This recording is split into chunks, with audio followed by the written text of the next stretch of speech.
The Accuracy International AX-50 was a big piece of engineering. It came in a case made from toughened military-grade polymer large enough to hide a person inside, dismembered but doable. Victor had squeezed bodies into smaller. Inside the case, thick foam rubber encased the component parts, isolated and identifiable to Victor's gaze.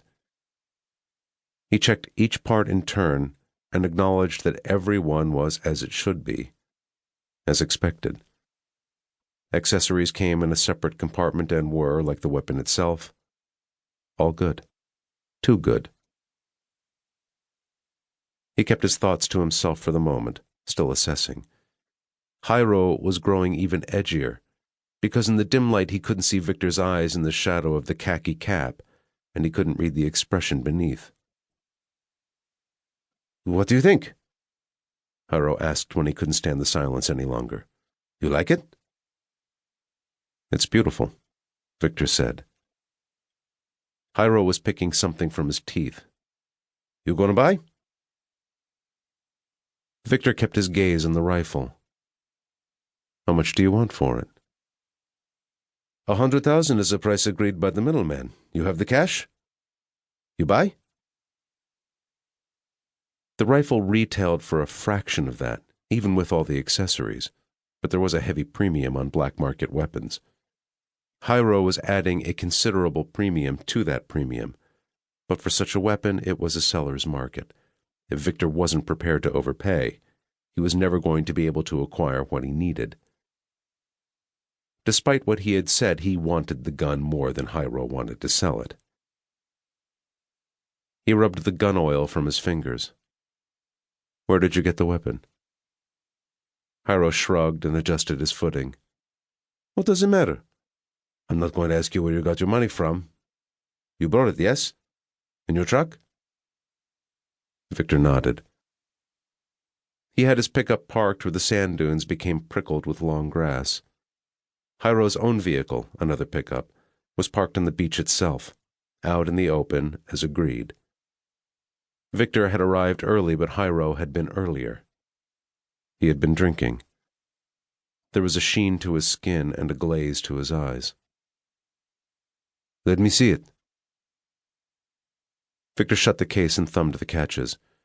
He dragged it from the load bed of Jairo's pickup. Even with Victor's strength, it was heavy. The rifle alone weighed more than 12 kilos. He carried it in his left hand. He led Jairo to his truck. Led because Jairo didn't move fast. He followed at a slow pace, in part because his stride was short, like his height, in part because he had poor footwear for traversing sand, in part because of all the nerves. 100 grand is a lot of money, Victor said as they walked. Even for a weapon like this. Black market rates are black market rates, I get that, but this rifle is brand new. There's still packing grease in the components. Someone tried to wipe it away, but you can't do that. You have to use it. You have to get it dirty first. You have to put it together and fire rounds and strip it apart again and scrub and clean and oil it. Then you get rid of the packing grease. Good try all the same. Jairo acted confused. "What does it matter if it's brand new? You're getting a good deal?" "That's my point. The price is too good, black market rates and all, for a brand new weapon. This has never been used. It's mint in the box. So, where did you get it?" Jairo shrugged. "I don't own the gun," he explained. "I'm only the seller." The light was fading quickly, and the blue pickup Victor had bought for cash looked almost black. He set the heavy case down in the load bed and dragged forth a sports bag.